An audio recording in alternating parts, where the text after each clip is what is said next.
Hey, man. How are you? Mr. Dale Comstock. How are you doing, sir? I'm good, man. What we got to? Yeah, I wasn't quite sure what I guess medium you wanted me to use to link up with you on there, so that's why I was asking you. Oh yeah, Um, it's whichever people prefer. It's okay. yeah. Is this a live video recording or just audio? I'm recording the video and audio. Oh, okay. I don't upload it live. Some people like for it Okay. to be uploaded live. I Yeah. don't. I'm like, dude, I like to go take piss breaks. Like I don't like to be on Yeah. the spot. Um, Yeah. but yeah, are you okay with that? Yeah. I'm good, man. All Yeah. right. Absolutely. So thank you so much for doing this. I've No worries. watched interviews with you nonstop for the last 3 days. I finished your book and I went through and reread some chapters today. Yeah, I told you I texted probably my best friend and I was like, hey Joe, I'm having on an ex Delta Force guy. Hadn't talked to him in probably 6 months. And yeah, he texted me a picture and said, if it's not Dale Comstock, I'm not listening. I was like, okay.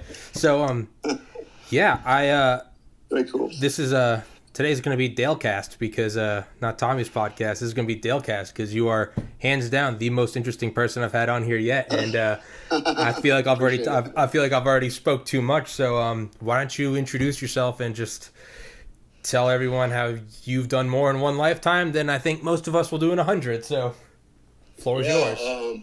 Wow. So, all right. So I'll give you a little. I'll just kind of go way, way back. Yeah. Give you a big overview of what I've done, who I am, where I'm at today. So I joined the Army actually in 1981. My father was in the Army for 20 years, and then right out of high school, I went in the Army, followed his footsteps, and the whole idea was, I grew up in a military culture all my life. I had military concerns in Germany and across the United States. So it was just, it was a natural fit for me. So I ended up joining.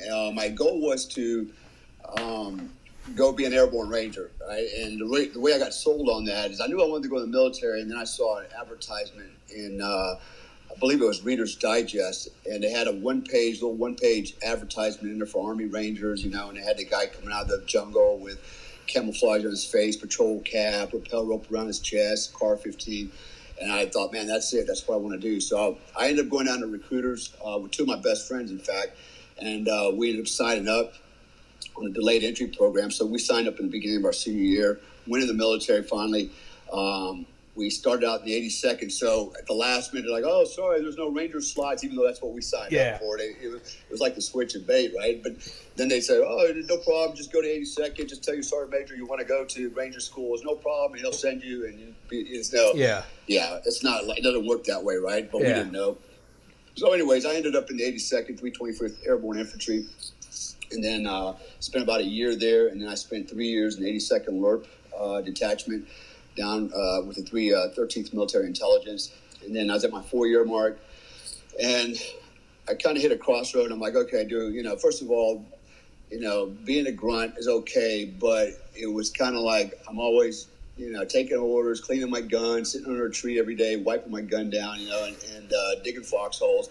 And it just wasn't challenging enough, and it's not what I envisioned. And so I had to make a decision. Do I get out? Do I stay in? And I had already been to Britain, and I had an opportunity to see the 22 SAS recruiting video. And I thought, wow, how cool is that?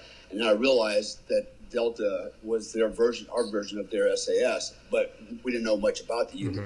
And it's just about the same time, got ready to think about getting out. I got the letter from Delta saying that I was eligible to apply to try out, right? It didn't say anything about you're good enough. Yeah. So, you're eligible to apply, right? Yeah. And I thought, well, shit, why not, right? So I went to that route. Actually, my mom made the decision for me because I called my mom, and I was married at the time, had my daughter was a year old, and I was like, Mom, I said, can I, I'm thinking about getting out. Can I come home and stay with you for a little while till I get on my feet with my wife, my daughter. And she was like, no, not no, but hell no. So I realized right then and there, like, okay, there's no options there. So I re-enlisted with the intent of trying out for Delta, and that's exactly what I did. So basically I spent 10 years as a Delta Force operator.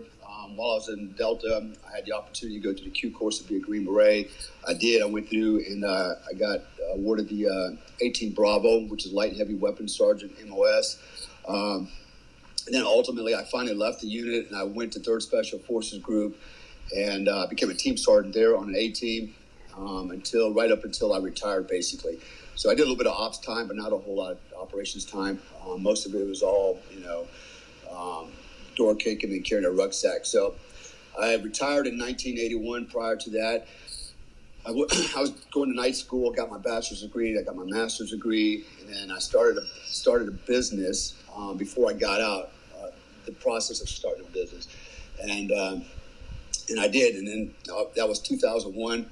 I retired about a month before 9/11, and then that just opened a lot of doors for me doing nuclear security, things like that. So my company did very well in the nuclear security industry, so much so that in 3 years later, we sold my company to G4S. They bought it, and at the same time, I had also been recruited by OGA. So I was working for OGA. I got hired by them, and so as I worked for them for 9.5 years. And everybody that knows who OGA is, I won't say the real nomenclature for those guys, but we'll just call it Office of Government Affairs. And so I don't get in trouble. But anyways, so currently I was working for them. I started another business called Risk Control Institute as a virtual company.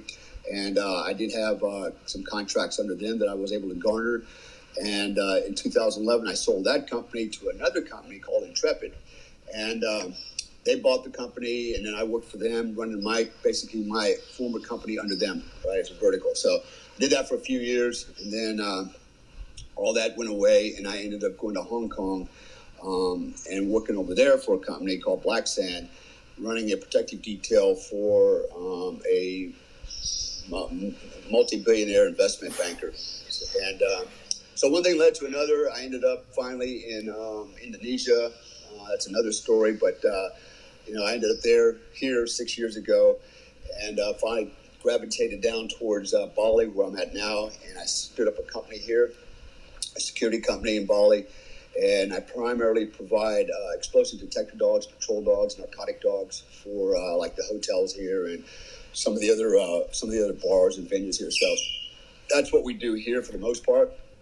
I do other consulting work still. I still travel around and do different types of jobs related to security. I still do a little bit of acting from time to time. I'm writing books. I'm currently trying to write 5 books at the same time, and I hope to get them published within a year. But it's been a battle. The reason it's been a battle is because this coronavirus is just killing businesses everywhere, killing the tourist business, especially here in Bali. I mean, that's what they thrive off of, and I mean, it's down like 70%. Yeah.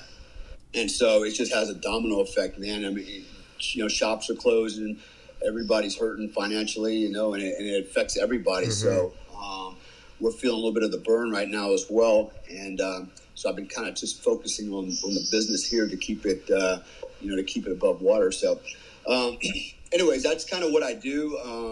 I travel back and forth to the U.S. I have a home here in Bali. I have a home in Panama City Beach, Florida.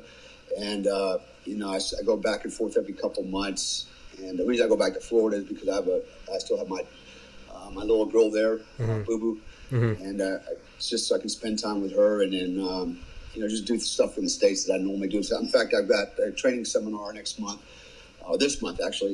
in Titusville, Florida, down at the American Police Hall of Fame. I'm running a 2-day, what I call a survival learning skills clinic. And then I've got another firearms course that I'm running in Panama City Beach. And then at the end of the month, I'm going to San Diego to do another webinar for Fortune Builders. So I have reasons to go back, but the main reason is for my daughter. So that's what I do, man. I'm here in Bali, kind of living the dream. I wake up every day and I'm like in paradise, and I run a business here. And, I mean, on one hand, running a business is not easy. Yeah. Anybody said, "Oh, you're lucky you got a business." Well, let me tell you, man, it's not for everybody. It's not easy to do, and It's a 24/7, 365, endeavor, man. You're on the clock all the time. There's no vacations. There's no days off. So, hats off to all the business people out there that have their businesses, especially small businesses. They're earning their money, man. And, so it's not for the faint of hearted, but anyways, I couldn't have it any other way. I've been, working for myself basically for 18 years now. And, I've done all right. And I just can't imagine going and working for anybody else, man. I know. I know. I just can't see it. So not to interject about not to talk about myself, because again, you were the coolest guest ever. So, but yeah, it's I graduated from the University of Georgia in 2013. Was accepted into medical school, actually in Florida, Miller School of Medicine at the University of Miami. I scored in the top 5 percentile in the MCAT. I got in. I had it all set up, but like you just said, I just began thinking. I was like, I can't be working for someone for the rest of my life. So here I am 7 years later, still with this podcast and with some graphic design. I'm still trying to build my own business, and I've told all my friends that went through and got their MDs. I was like, dude, it was easier to get into medical school than it is to figure this out. I was like, It's but what I was gonna say is the things you left out are still more interesting than anything else. Yeah, you didn't leave it out, but the nuclear facility and high risk security. You put empty water bottles in Terry Crews's pants to save him from going under during filming. It's your canine handler, your 6-degree black belt, your children. When you wrote your book, I don't know how far they've gone since, but they were receiving black belts. There's a picture of you, your wife, and your son all competing at the same bodybuilding competition. It's kind of like I don't follow a lot of sports, but it's kind of something like a couple of years ago when the Patriots came back and beat the Falcons in the Super Bowl, biggest comeback ever.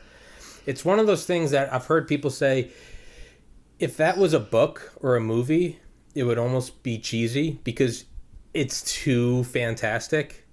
But it happened. It actually happened. Yeah. They're down 28-3 in the third quarter. Listening to your interviews and reading your book, I was like, if someone wrote a story and the main character was Dale Comstock, I almost couldn't buy into it because I'd be like, there's no way. Yeah. But you do all this stuff. It's yeah. I mean, if you can't tell, I'm fanboying over here, man. But it's dude. No, you're right. Whenever people ask me, about my background, I always have to give them a little caveat, a little preamble, and say, look, you know what? It's going to sound fantastic. It's going to sound unbelievable, but it's all verifiable. Yeah. I don't need to embellish anything. It's all there. Even my DD-214 is on the internet. So if anybody questions my military, background, it's all out there. But no, you're right. My son, he's got his black belt. He actually got it when he was 7. Finally, my daughter's a 2nd-degree brown belt. My oldest one, they're both college graduates. My son's in special forces also. He's a Green Beret. My daughter's an entrepreneur. She's a business coach, mentor. And I have another daughter that just graduated a trade school, and now she's working in Charlotte. She's doing very well. And I still have, some younger ones. So, but yeah, you're right. It's people. And so I do performance coaching as well, right? Actually, my oldest daughter talked me into it a few years ago. And people used to always ask me, like, Comstock, how did you do so much? And at first I didn't think I did that much. And, I just thought I was keeping up with the other guys in the unit, And said, after I started thinking about it, I was like, I guess, compared to everybody else, I have done a lot, And what is the reason for that? How was I able to do that? And there's actually a couple reasons and ways that I did that, but I did it almost unwittingly. First of all, I've got a lot of drive, man. It's like I'm like a shark in the water, man. If I stop moving, I die. So I got to keep moving, right, and keep doing things. I got to keep eating, and I have a keen interest in a lot of different things, even things that are not, maybe very interesting. I like to take an interest in it and learn about it because, it's, knowledge is power, man. And I like to explore, explore new things. Can you hear me okay? Yeah. You're talking. Okay. Some background noise with my employees. So anyways, part of it is I got, a lot of drive. But anybody can, anybody can develop that, man. It's, it's a choice between being lazy and getting off your ass and doing shit, and not making excuses. So, that's one of the things is drive. I never quit. If I fail something, I don't go, and give up and just move on to something else. I keep at it until I get it right. The other thing is time management and multitasking. I've got to be able to manage my time, and I've got to be able to do multiple things at one time. The old adage, how do you eat an elephant one bite at a time? Well, that works for all the other performance coaches out there. That's their little thing. Oh, he's, do one thing at a time. Little bit, yeah. Yeah, focus on this and then work on that. And it's like, well, if you do that, you'll never achieve that much in life. I was able to eat a whole lot of elephants at one time, one bite at a time. I just go back and forth and nibble on this one for a while, and then on this one, and and that's how you get ahead. Yeah. So there's a lot of performance coaches out there that are full of crap, is the way I put it. And I don't care how much money they got. Maybe they were successful at one thing and they made a lot of money, but that doesn't mean you can train people to be better versions of themselves. And that's the thing, right? Now, I like picking on Tony Robbins. He's done really well. He's made a lot of money doing one thing. He's the master, salesman, but. And I always joke, I say, Tony Robbins lays in bed, dreaming about Dale Comstock. What's it like to be that guy? Because he'll never, ever be able to achieve what I do. His money can never buy it. And, and I'm richer than he is for that reason. And I can always do what he does. Yes. Like I'm doing it now. Yes. Maybe I don't have his money, but I can do what he's doing and more. So, and why is that? Because what I teach and, what I promote is it's not just think a certain way. It's actually how do you think that certain way. There's a process, and there's a neurological process that's involved with this thing, and a metaphysical process. There's these other elements that are at play that most people would just dismiss as it's a bunch of hocus pocus.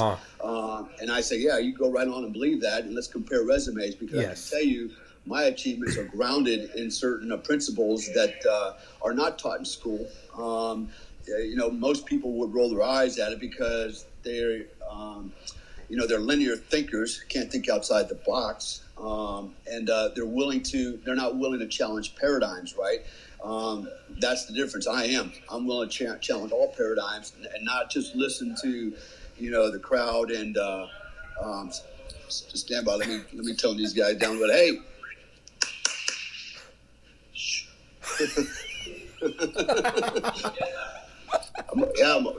Okay. You're over here chatting, and I'm like, hey, dude, I told you guys to be quiet. So it's a way of thinking. So it's time management. It's a way of thinking. It's having a certain understanding of mental processes, neurological processes, understanding the metaphysical world. Things like kinetic molecular theory come to play. There's a lot of things, man, that come to play, and that's what I teach. And, for example, these life coaches will go, hey, think positive, never quit, and you're great, you're special, think you're special. It's like, what does all that mean? Nothing. Everybody says that, but that don't get you anywhere, right? If everyone's but special, no one is. Yeah, but if you understand the underlying dynamics, the real physiology and neurology behind it, as well as the understanding of the metaphysical world and the impact it has on us and the impact we have on it, you are more likely to control your own destiny. And so that's what I focus on, and that's my other little.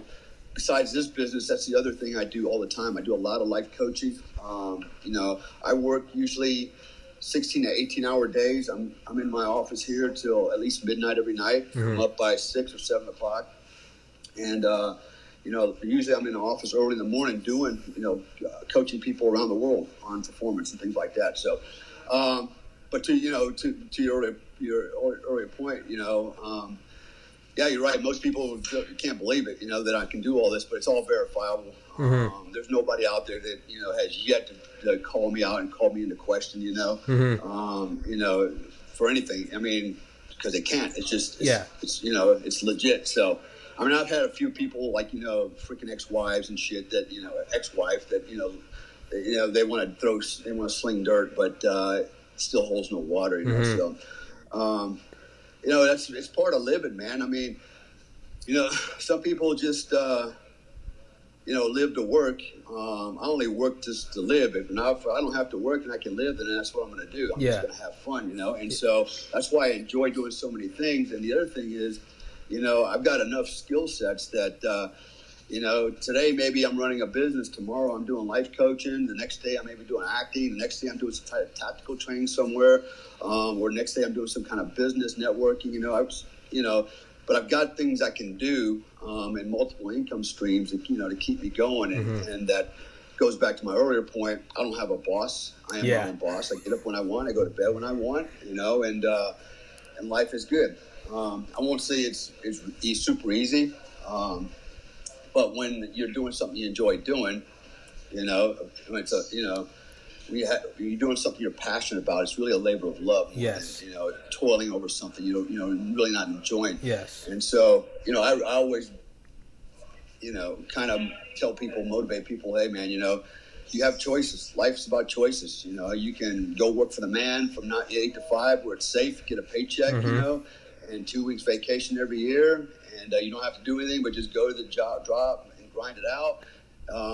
Or you can walk out there on the limb on your own and create your own reality. And 2% of the population, 2% of the population self-actualize. In other words, actually achieve their goals. They become the person that they see themselves as. 98% of the people out there don't. 98% of the people out there are followers.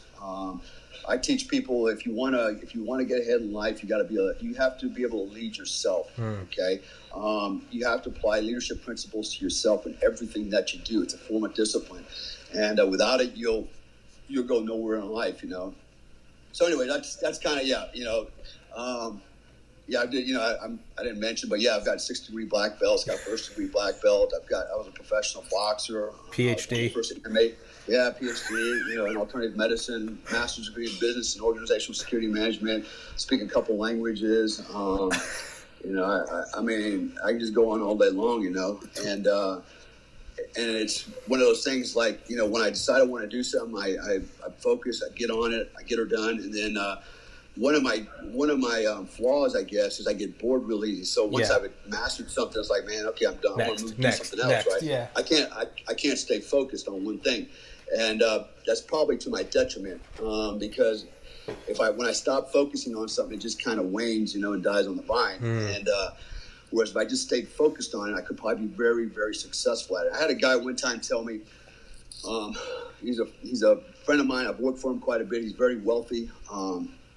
And we were sitting around a pool in South Africa one night, and he looks at me, he goes, Dale, why do you do all these things, acting, this and that and that? He goes, if you would just focus on one thing like security, he goes, you're really good at that. He goes, you could be super rich, And I thought about it, and I was like, I said, well, the reason why is because I got a lot of ex-wives and kids to pay for. I'm going through a divorce, and so I got to make money any way I can, And so I bounce around like a journeyman, Not that keeps it interesting, man. I can't just do one job, And then he asked me, he goes, well, because you've achieved so much in life, he goes, what's next? What are you going to do next? And I thought about it. I was like, yeah, you're right. What am I going to do next? And I looked at him and go, I'm going to be like you. And he's like, huh? I go, yeah. I want to sit around the pool one night with billions of dollars in my pocket and ask people, what are you going to do next? And why do you do all this shit you do? Yeah. That's what I want to do. He's like, oh, okay. He goes, well, you can do it. So I'm not there yet, but I'm working on it. And, it's been a journey. I don't have a whole lot of complaints. I made some bad choices. We all do. but my choices, whether it's a good choice or a bad choice, had some kind of consequence. Sometimes had good consequences. Even bad choices had good consequences, and good choices had bad consequences. But that's why I've arrived to where I'm at today. Living in Bali, pretty much, doing my thing, and enjoying life for the most part. So what's tomorrow hold? I don't know. Anything could happen, man. This business could go under because of this virus. Who the hell knows, right? So the key is, I can't worry about what I can't control. I do the best I can to control the situation, but I don't let it consume me. My wife here gets a little wrapped around the axle sometimes, when things start going a little bit south, and she gets a little nervous. And when you're dealing with a business with, other clients, right? They all think they're the subject matter expert on your subject, right? And they have no idea, right, what they're talking about. But they challenge her all the time because she's the face of the company. In fact, the company's in her name and everything else. So she catches a lot of flack, especially as an Indonesian woman. They try to bully her a lot, but she's pretty resilient and pushes back. But it stresses her out. And I told her, I said, you have to look at business like a game, like a Monopoly game. I said, think of it as a game. You're moving the pieces around the board, you're rolling the dice, you're picking up a card. Sometimes you go forward, sometimes you go back. Things happen, you gain things, you lose things. That's part of the game, right? But you keep playing the game. I said, don't take it personal. Never take it personal. Think of it as a game, right? And then I use the analogy of that movie Jumanji, right? Imagine we're in a movie in Jumanji, right? Yeah. Where these characters, and all these people that are, assholes to you. Think of them like the little fat chick or something like that, and whatever with pigtails, and whatever, right? So you give them, think of them in a different way, and just remember, they're all part of the game, right? It's a game, and just play the game, and you try to win. But if we lose, it's just a game, right? Life goes on. And so every time she gets a little wigged out, I just look at her and tell her Jumanji. It's a game. Kind of snap her back into the game mindset, right? We all have masks on. We're just playing the game. Yeah. Yeah, exactly, man. And these are some of my philosophies. Approaching life. One of my other approaches to life is, I don't look at my issues as problems. Okay, I look at them as challenges. Yes. So, people go, oh my God, we don't have any more money. What are we going to do? Oh, sky is falling. And, they freak out and they try to react and try to fix it. Right. And so usually it's out of some type of desperation. And a lot of times they just exasperate the issues. Whatever. So what I do is I go, you know what? It's not a problem. Okay. Because a problem requires a solution. I got to fix this. Whereas if I look at it from a perspective of a challenge, I invite the challenge because I'm going to conquer it, right? It's going to make me stronger. So I kind of embrace it, like, okay, watch this, and so, and I have let's say I don't have any money, right? I don't free him. Oh my God, I ain't got no money. I'm like, okay, I don't have any money right now, but I'm going to get some more money. Watch this. How am I going to do it? Okay, I'm going to use my head. Yes. Right. And I'm going to work my way through this issue, but I'm going to get the money. It's going to come to me. And I use positive affirmations. I think positively, in that I say, I have the money is here, the money's on the way. I don't know where it's coming from, but I know it's going to happen because it goes back to my mindset. It's the subconscious is at play now. And it's when I mentioned earlier about the metaphysical world. This is where there's a connection between the metaphysical world and our subconscious. So again, there's going to be people sitting out there going, "Oh my God!" Screw them. If they're doing that, turn it off now. I don't want them as subscribers. Tell them to screw off. I tell you, they have no idea. Yeah, it's when they ask me, Comstock, how was you able to do so much? Because of this. Yes. Okay, it's a way of thinking, and so And I've got a lot of clients that have come to me that are unemployed, super rich, and everything in between, man, and they get it. Especially the rich ones that are very successful. They have stumbled across this stuff. They don't even know what they were doing. Yes. But it was their mindset that got them there, right? And it's not just a matter of, well, I'm never going to quit. You know what? If you never quit and you keep failing 100 times, at some point you got to stop and go, wait a minute. You know what? What am I doing? Am I going to fail 200 times? I mean, if you keep getting the same results, then maybe you ought to stop and change what you're doing, change it up a little bit. So, but anyways, it's all about mindset. But I tell people, see it as a challenge, not as a problem. And I use a boxing analogy, right? So when I was an amateur boxer, when I first started boxing, I walk into the corner of the apron of the ring, and I look over at my opponent and go, holy crap, the guy's freaking pretty good shape, he looks pretty scary, and oh my God, I hope he don't knock me out, it's going to hurt, hope the crowd doesn't boo me, I don't want to lose, I'm thinking all this shit, right? And then I'm thinking, okay, I'm just going to get in there and hopefully can get this over with in 2 minutes, 2 seconds to knock him out, right? Yeah. So I got there swinging like crazy, and he's doing the same thing, and then, somebody gets hurt, gets knocked out, or nothing happens, right? But as you become more experienced, you walk up to the corner ring, like when I turned pro, and I looked at the guy on the other side. I no longer perceived him as a problem, right? Before it was a problem. And now it's like, okay, he's going to punch me. He's probably going to punch me a lot. It's going to hurt. Crowd might boo. I might get knocked out. I might get killed. I've seen 2 guys get killed in the ring. These are all things I accept as part of the game. It's like, okay, there's no point even dwelling on that because I can't, it means nothing, right? What I focus on is the challenge. The challenge is, do I want to win in the 3rd round, the 4th round, the 7th round? How do I want to win? Do I want to take them out with a 3-point combination? Do I want to showboat?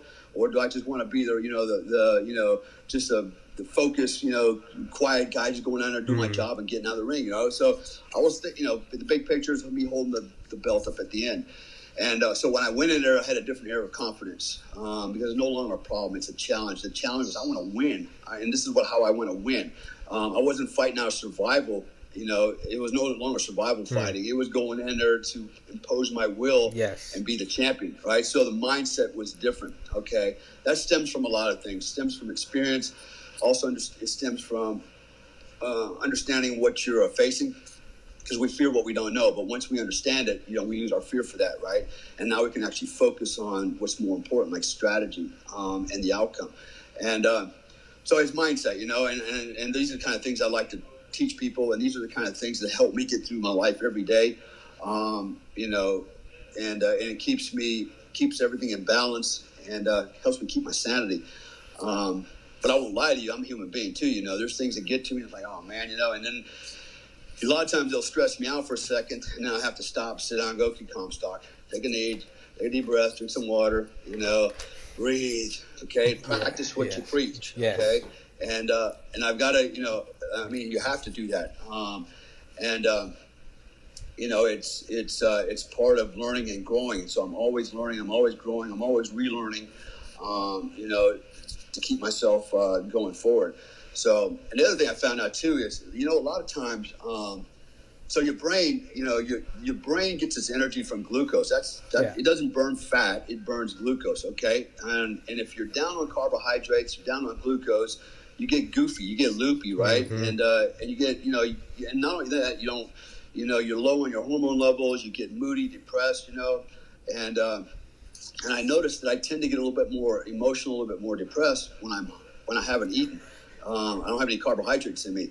And so what I do is go, okay, you know what? You feel a certain way because part of it mostly is hormonal. Yeah. And I'll go get me something, a candy bar or some food, and I'll get some carbohydrates in me, get my glucose levels back up, and I start feeling better.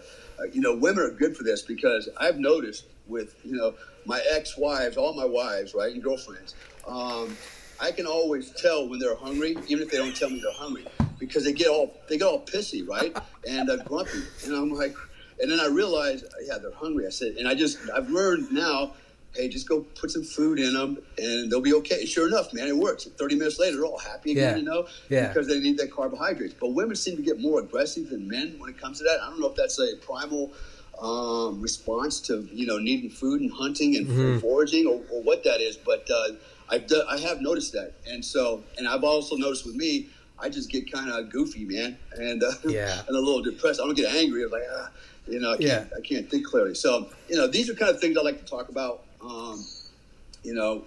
with people when I'm coaching them, I'm training them. I apply all this stuff to my own life, and it just makes for a better understanding of life, and it makes it more life a little bit more enjoyable and bearable. So anyways, yeah. It is what it is. That's my resume, man. It's pretty long. Yeah, I was gonna say, yeah, I know.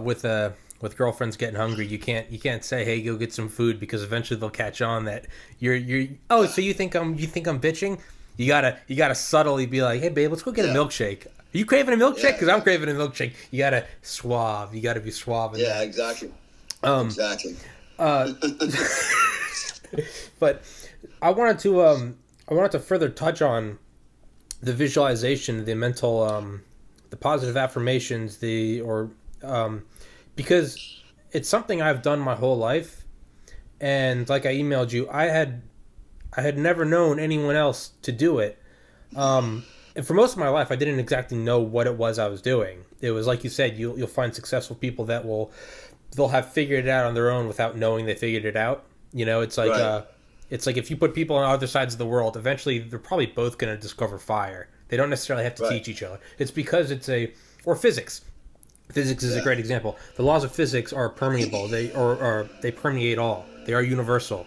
If the world explodes and life arises on a different planet, they don't have Newton, but they'll figure it out. It'll be Right. whatever. Starting early on I've done it my whole life, but I'd say I really got into it in college, when I was always a terrible student. I was a meathead in high school, just a terrible student. And my sophomore year in college, I just kind of hit me one day. I was like, I'm going to be a doctor. But what I started doing was meditating, and about 20-30 minutes in, when the stream of consciousness would kind of slow down. And, you know, when you first start meditating, it's everywhere. It's, what do I got to do today? I'm doing a podcast with Mr. Comstock. What am I doing tomorrow? I got to go to the gym. I got to get some groceries. And it's going on, and I haven't talked to him in forever. Man, my ex-girlfriend must hate me. But it's slowly, they become less and less frequent, and finally it kind of slows down. And it's almost like when the dryer or the washing machine's on, and you don't even know it's on until it stops. Yeah. You don't Yeah. realize that they stopped till all of a sudden you're like, what is this peace? What is this quiet? And you're like, oh my God, I stopped thinking. I found in that time and I now do it intently, but for years I did it without even knowing. It was, so for instance, trying to get into medical school. It was like, all right, first it was like, I got to take biology 1, and way down the road I got to be taking organic chemistry and cellular biology, and I got to publish research and blah blah blah, convince a med school to take me. But at very first it was just, what do I got to do? I got to get an A in this class. And it wasn't just, it's like you said, never quit.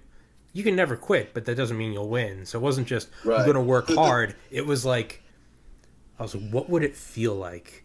And, you know, I think of like my mom and, you know, her high pitch, like, woo, you know. I think of my dad, like, you know, good job. I think of that feeling of, I would visualize my laptop screen, digital transcript, end of semester, and I'd see the course name, you know, whatever, Calc 1, 3200, and I'd see A, and it would be like, okay, what am I, like, I feel the chair, I feel the computer screen, I know the fan's on, Right. and I feel A, and what does that A mean? It means I did it. Oh, what am I going to do? It's going to be the end of the semester. Okay, I know I'm going to get some money out of my bank, I'm going to go get some beer with my buddies and go act like an idiot. Like, and when I think about it that way, if you just think, I'm going to get an A in biology, that doesn't really, that's like saying, Right. Mr. Comstock, you should make money. And it's like, yeah, well, yeah, no Right. shit. But when I'd see it and I'd feel it, I would literally get like butterflies. I would get excited, and it would be like, that's the thing I'm going to do. That's the thing I'm going to do. Or with this podcast, started in December, and I remember thinking, like, how cool would it be to just talk to cool people? I could grow the subscribers, and I'd start to feel it, literally hear it, see it. And like you said, a lot of people are going to be listening to this going like, oh, okay, all right, guys, hit the peace pipe, you know, I am my reality. And I would always use my experiences getting in, but I now say, screw that. Look at Mr. Comstock's experiences and resumes. Don't listen to me. I got into med school. Cool. You were in Delta Force. You have a PhD. You were buddies with Terry Crews. You've done a million. Your book is hilarious, by the way. It's brilliant. It's politically incorrect, and I love it. I was laughing the entire time. I was literally on the toilet a couple times. I was like, thank God I'm on the toilet, because I just shit myself. but it was it's so I would say don't look at my experiences. Look at Mr. Comstock's, and it's not just. I like to think of it as it's not just hocus pocus. It's not okay, positive. I am success. Like no, don't think of like. I think of it as like, who's to say that this isn't a field of science that we just haven't discovered yet? Imagine the first guy to say, "Hey, I don't think the Earth's flat." You don't think it's flat? Really? You think it's? Now we know. Who's to say that one day, in 2050, 2080, 2100, they'll go, and here are the writings of Mr. Comstock, and here are Comstock's 3 rules. Like, why not? Why can't it be? We now know positive visualization is the equivalent of like a compass heading towards north or south. It's There's science starting to back it and support it. This is something that actually a lot of people have known it for a very long time, either intuitively, other psychologists, going back for a long time have kind of understood this phenomena. But because it's not something you can scientifically, prove. If it can't be proved by science, then it must not be true, right? Right. And so actually one of my students is he's a seminarian. He basically wants to be a Catholic priest, but he also wants to be in special forces, And I have some some people that are very religious, and I have people that are atheists. But this whole idea of self-actualization, autogenic conditioning, the things we're talking about, it actually falls. It fits in nicely with whether you're an evolutionist or creationist.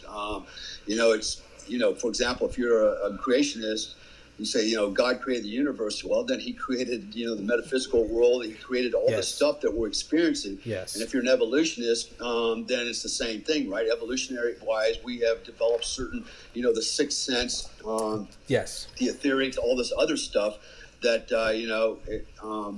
that makes us who we are and allows us to live the way we do. But there is science supporting it, for me, the best science is I'm a walking, living experiment of it since the age of about 15 is when I stumbled on it. The baseball game. The baseball game in Germany, Yeah, and so that was the first time I learned about it, and then I applied it again later in life when I was a Delta operator, going through OTC. Yep. And it basically saved my job, is what it did. Yosemite Sam. And I went from zero to hero pretty fast, over like literally in 3 days. And I can go on all the time about this kind of stuff. It's just when you see things a certain way, and you do make positive affirmations, and you say them in the here and now. What happens is your subconscious, it's back there. There's a little guy in a room with no windows, right, sitting in an office by himself. Yeah. He's getting all his input. He's going, shit, I got to make things figure it happen. out. Right, and he's doing that. And then, like I said earlier, there's a neurological process of myelination that's going on. Yes. There's neuroplasticity growing. Yeah, and so there's all these other things that most people wouldn't even understand. And like I said, I don't know if any college courses even would teach anything like this. Yeah. But I spent my life doing teaching, learning this stuff, and I've applied it many times over and over and over. And I know that it's a thing. It does work, and it's really the basis for all of my success. And so I haven't become like a Nazi where I'm like, Dr. Spock, and I'm kind of focusing all the time on everything. It's just now it's just cultivated a way of thinking, way of meditate. I can meditate right in my motorcycle. Okay. Yeah. It's a way of focus. Yeah. It's really concentrated, or focused intent, thought. Yeah, exactly. And so, and that basically, sets everything up in my system neurologically, physiologically, metaphysically, and it kind of orients me towards what I'm thinking and what I want to do. Just like, but not only positive stuff, but negative stuff. You have negative thoughts, you create negative outcomes for yourself inadvertently. If you hang around negative people, it's the same thing, right? Here's an example that I give to people. All right, everything in this planet is made up of energy. Everything. This wooden table has energy at the molecular level. Those molecules are always moving. It's all dancing around, Yeah, so they're like pool balls. One push another one, but everything is moving, right? So if you can remember, everything is energy. We create our own energy from within. Okay, that's what allows us to think, talk, move our muscles, all that stuff, right? It's you have to have an energy source, and we create it internally. The whole world is an energy source. Okay, the Earth operates at certain frequencies. It rotates.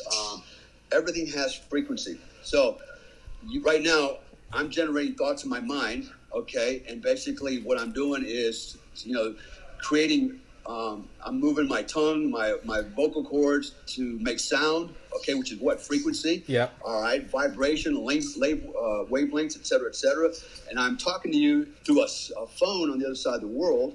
You're picking up my frequencies, okay, and through your ears, your receivers, you're getting the message, you're interpreting it, and you're seeing it in your mind, okay, what I'm saying. So basically, in essence, we become two radios. We're doing the same thing our regular radios do, right? We're tuning in. We're manipulating energy, space, right? Vibration. The law of vibration is in effect, right? The metaphysical and kinetic molecular theory. So that's how we can communicate. So we're doing the same thing a radio is, man. Everything is like that on this planet. So if you understand that, then almost anything's possible, because it always comes down to energy, right? And and again, I love these life coaches. Hey, you gotta have energy. They think you have to have energy, like you gotta be motivated. Yeah. I'm telling you, no, you need to have energy, like real energy. You need to create that and focus it on what you want to do. And there's the process. Okay, well, how do I do that? And that's what I kind of delve into in a lot of my in my coaching. So again, and this takes some explanation for a lot of people, and those that would challenge me on that. I had a guy a couple days ago. He's actually a good friend of mine, and he's interested in getting into coaching. And he goes, is this neuro-linguistic programming? He goes, is this real? He goes, there doesn't seem to be any science, backing that. It sounds like some kind of marketing bullshit. And I was like, you know what? You're the typical person, right? You're looking for science to support something. I said, the reality is there is some science supporting it. But I said, more importantly, if neuro-linguistic programming is nothing more than words have meaning. When you say things, you think certain things, right? And that's why people in society now, they want to censor, your words, right? If you say this, that's hate, right? And they think by you not saying it, they're altering your way you think, right? Because that's what they're trying to do. They're trying to alter your way of thinking. 1984. Right? Yeah, we've been told that if you make a racial slur, that's bad. It's politically incorrect. You should never say that, right? And what are you doing? You're trying to change my way of thinking, okay? Or if I express a political belief, if I said, I support Trump, it's like, oh my hell, all hell comes raining down on me. They don't want me to believe that. Think that that's right. That's why they they indoctrinate kids in school now. There's history classes, and they're comparing Trump with Nazi, Hitler, and all these other people. Yeah. So it's really comes down to that. But so people know, one way or another, they know that words have meaning and words shape thoughts, right? And so neuro-linguistic programming is a thing. By repeating something over and over, or thinking it over and over, okay, you start to believe it. Hitler once said, if you tell a lie long enough times, everybody will believe it's true. Right? A big enough lie enough times, yes. Yeah, and so there's a lot of truth to that. And so we can do it to ourselves as well.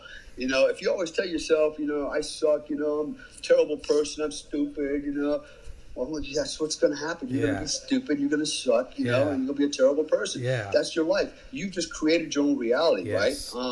And they're why? Because it's not just the way of thinking, it's the programming. That's why they call it neuro-linguistic programming. You're programming a certain thought patterns that become that actually control your behavior. Yes. Okay. So, anyways, we're going kind of deep now, but dude, go for it. No, I love it. No, if anyone doesn't like it, they can tune out. I don't give a shit. No, it's okay. And I, like I said, I provide coaching on this stuff. I run an 8-hour.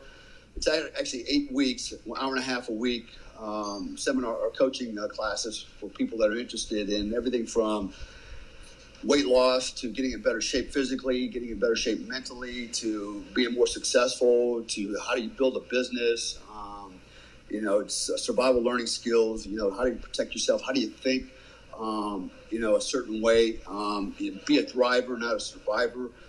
So I go through this whole thing over the course of 8 weeks, and I do pretty good at it. My marketing is weak. I don't push it too hard because I have other things to do, but I like doing this on the side. So, but if your listeners are out there, look me up on Facebook or whatever. Man. Absolutely. I mean, it's a life changer. I can tell you. I'll give you an example of how much of a life changer it is. I'm going to tell you about my wife. All right. So my wife is Indonesian. When I met her 6 years ago in Hong Kong, she was a maid. She grew up in a village all her life. She worked overseas for 13 years, cleaning other people's shit, basically. And then I met her.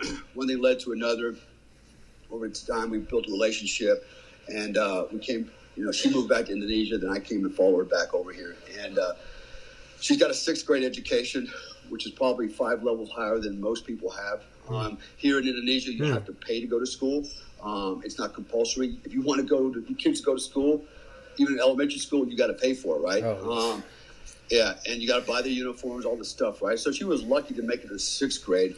Her mom sold her off. I say sold her off, married her off at 15, but basically, to a guy for, something in exchange. I don't know what they exchanged, maybe a cow or I don't know. But, and so at 15, she was already married, was pregnant already, and just never had a good start in life, and husband was never there, actually never worked a day in his life. I can go on. Anyways, so this woman, is actually very smart, even though she doesn't have a formal education. And how do I know that? Because she's self-taught in Mandarin Chinese, Cantonese Chinese, Old Chinese, Bahasa, Sundanese, and English, right? And then she learned all this being a maid, working 18, 20-hour days, right? So about 3 years ago, she didn't even know how to use a computer, literally did not know how to use a computer. And so I showed her how to use a computer. Now she runs a MacBook Pro. She literally runs this entire company from soup to nuts, finances, HR, trains my dog handlers, trains my dogs, explosives and narcotics. She does all the licensing, business development. She's the face of the company. I mean, she's like, here in Indonesia, she's wildly successful, compared to everybody else. I won't go into our finances, but she's done super well for herself. Sir. She's got a lot of support from the police because a lot of the police are women here, and they just look at her like, man, you're amazing. They just support the shit out of her. So, but this person, my wife, was able to do all that because I had to sit down and teach her. I said, look, you can learn this computer. Let me show you this, and then I spent a lot of time talking about leadership, self-leadership, and I talk about, processes, better ways to manage time, thinking way outside the box, challenging paradigms. Okay. Just because everybody else has been doing it this way doesn't mean it's the right way.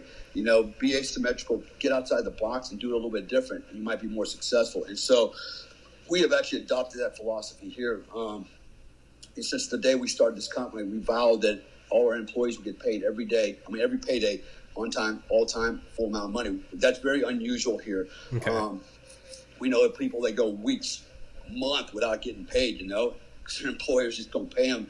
And, and it's just crazy, right? And we said, we'll never do that, We're gonna apply leadership traits, particularly the kind that I bring to the table from the military, and treat people with dignity and respect. And it's worked out pretty well for us. We've had no major issues with any of our handlers or our employees. We got over 65 right now, plus 45 canines working, and it's a lot to manage, dogs and human beings. And actually the human beings are dumber than the dogs, man. I hate to say it, man. The dogs do their job all the time, man. They don't care. They do their job. They were trained to do. The others, not so much. But anyways, she's one of my success. I have a lot of success stories. I mean, from millionaires to bankers to teachers to unemployed people to police officers. I can go down just military guys, young guys that want to go in the military. Older guys, actually most of my clients are probably in their mid-40s, kind of reach that midlife crisis. They wake up, walk in the mirror and go, shit, I'm in my 3rd trimester of pregnancy. What happened? your boys, the kids don't want to play with them. They're playing with the dad next door because he's in better shape. The wife don't want to play with them because the wife's playing with the dad next door. He's in better shape. So there's all these issues. And someone wake up having, come to that realization and they need help. And then they realize, hey, I'm out there, I could possibly help them. And so I do. And I have never had any negative testimonials. Everybody's been very positive. I think everybody's walked away with, a lot and has learned a lot and changed their lives. The most important thing about changing your life is changing the way you think. And you'll never change your situation. You'll never change your life. You'll never change anything that you do or you are until you actually change the way you think. That means challenge every paradigm. Everything that you were ever taught from the time you were a kid, question it, look at it again. Yeah, because with time and experience and age, our perspective changes because we have more information, we have more experience, all those stuff. Like, wait a minute, that's bullshit. Yeah. I believe that then, but that's not true. Now I got more information. Yeah. Anyways, I was going to say, Steve Jobs had an interesting quote where he was talking at a commencement speech in California, and he said probably the most important or one of the most pivotal steps in his journey as, we now know, creating the single most valuable corporation in the world at one time. I think it's Amazon now, but the first $1 trillion corporation.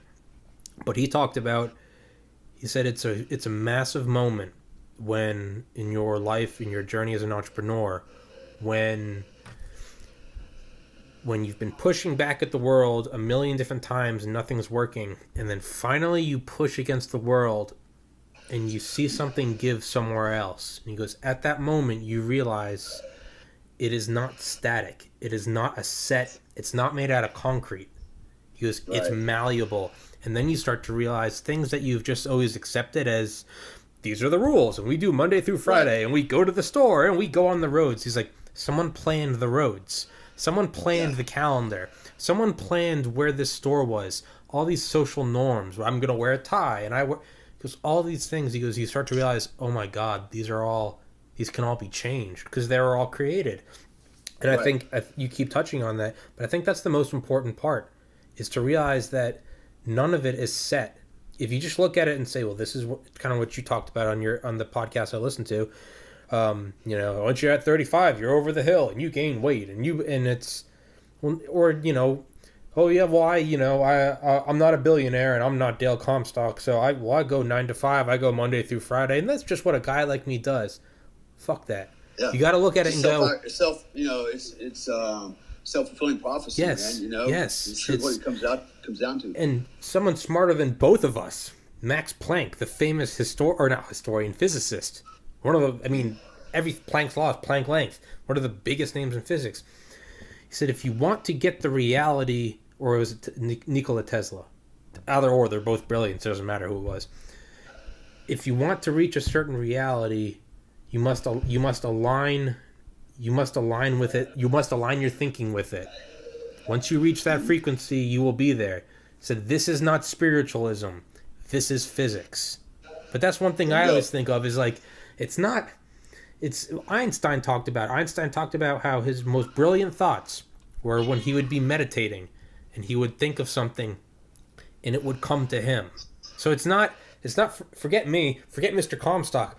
Look at these brilliant guys that literal physical laws are named after. Planck length, Planck speed, Planck time, Einstein, Nikola Tesla.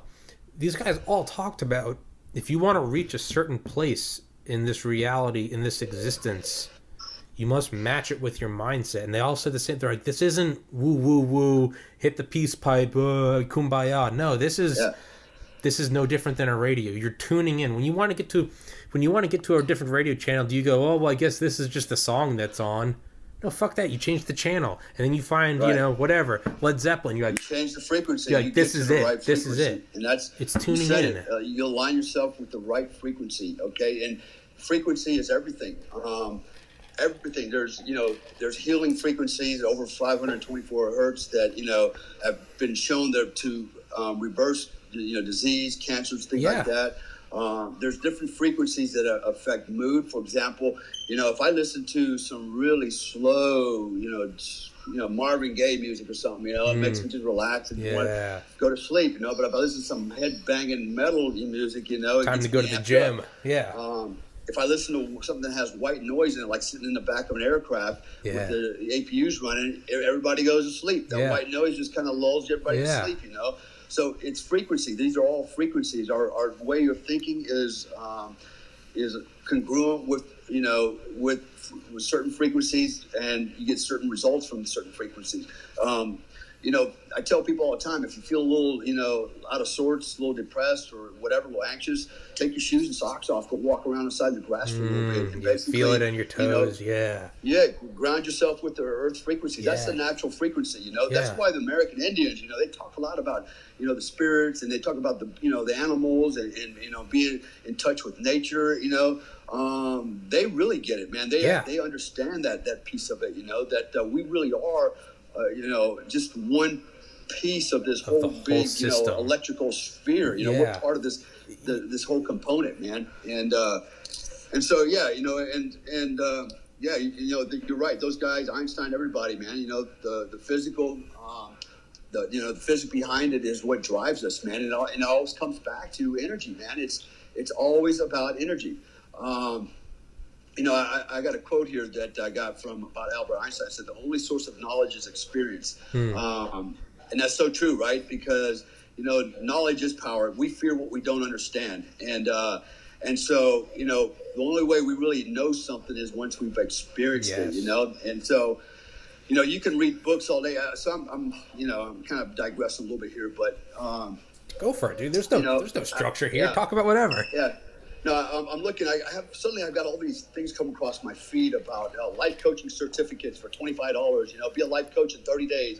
And I actually messaged them and go, hey, I said, how does a guy that has no more life experience than anybody else out there, never really achieved anything except putting his pants on and going to work every day from 8 to 5?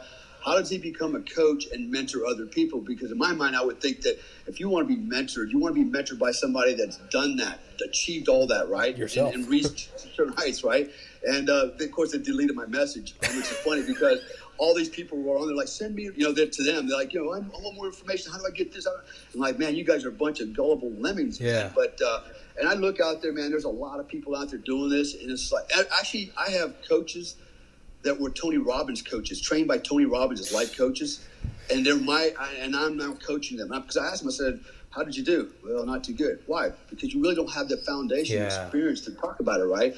And it's not, look, you can parrot all the stuff that we're talking about, metaphysics, kinetic mercury theory, align yourself with frequencies, but you've got to experience it. And I show people how to experience it, little by little by little, and with every time you do something, achieve something, you get stronger and smarter and better, right? Yes.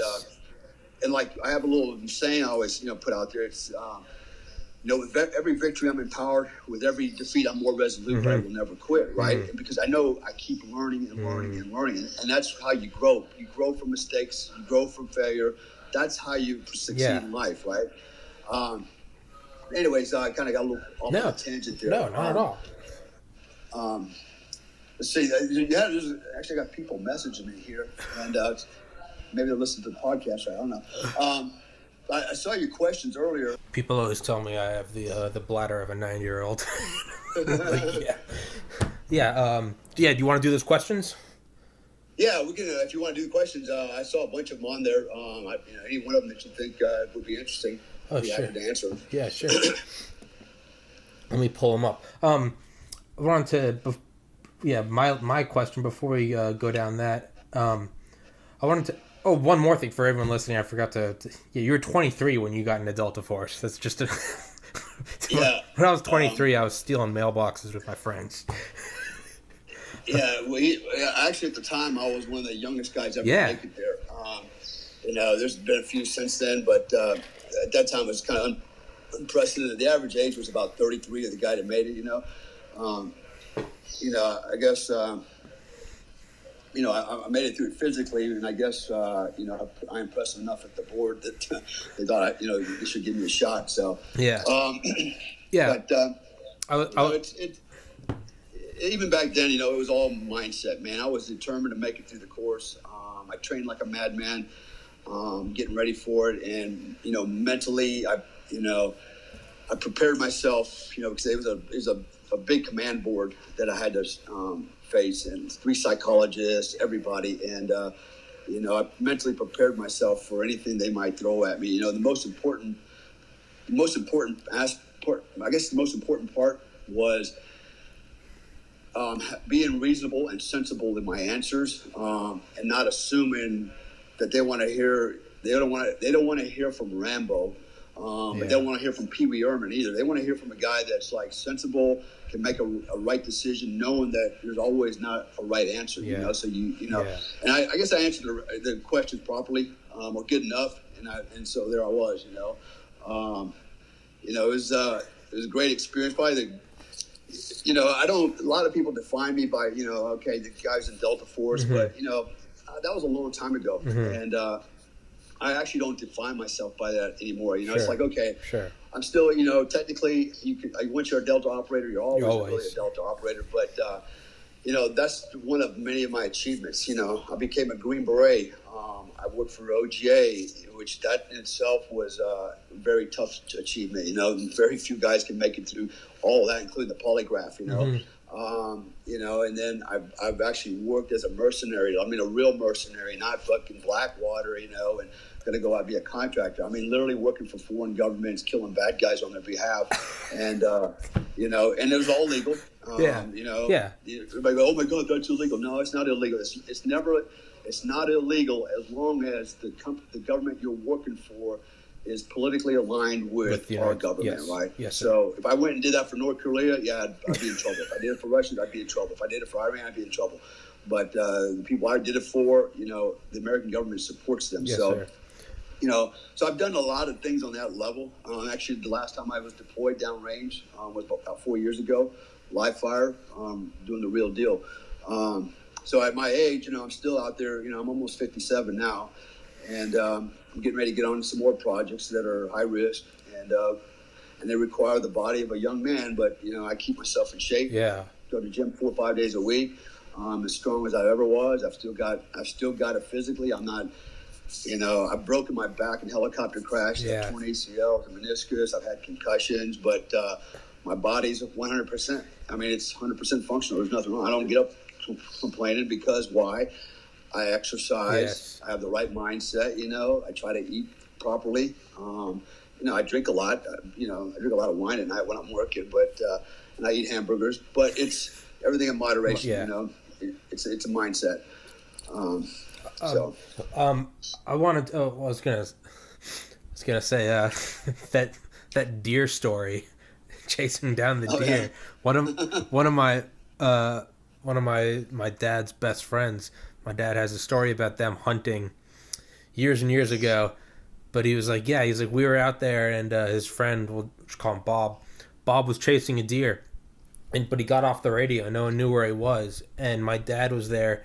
And he sees the deer jump out over the road, and he sees Bob chasing him with a 357, shooting him, finally kills him, jumps on top of him, and literally bites his nose, off. And I was just like, and this guy was a Marine. And I was always thinking, holy shit. And I was reading your book yesterday, and it's and I'm chasing this thing through the woods, and I catch up to it, and I hit it with the crowbar, and I jump on top of it like riding a horse and cut it ear to ear. And I was just reading. Army knife. Yeah. And I was reading, and I was like, "Holy shit!" I literally went downstairs. I was like, "Dad," and I was like, he's like, "It makes sense because this friend." I'm like, "Yeah, no, this is exactly what he did." Yeah, you look up, and the trainee's looking at you, and it's like, "Oh shit! Is this what the unit is?" All I could do is look at him and go, "What are you looking at?" Yeah. And then scamper off in the woods, So I had to keep my cadre face on. Yeah. Dude, that guy has told that story Oh yeah. What was it like trying out for Delta Force? You'll never fucking believe me. I saw Rambo. It's not a movie trope, and it's like, nah, man, he needed a Swiss Army knife and a crowbar. That's all he needed. He doesn't need a Barrett 50 cal. I saw him do it. I couldn't leave that thing laying out in the woods crippled like that. Yeah, well, that's. I felt like it's the right thing to do. Well, that was the same He thing. would make it easy for me. Yeah, well, that was the same thing. My dad's friend, that's what they were doing, is it was an injured deer, and they're like, we got to find it and put it out of its misery. It's like... Okay, so I pulled up the questions. Before I ask those, I had a question. I don't know whether or not you could talk about it. Did you ever think about...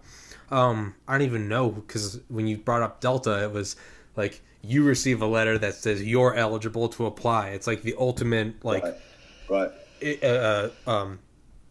Hard to get in. I'm at a loss for words.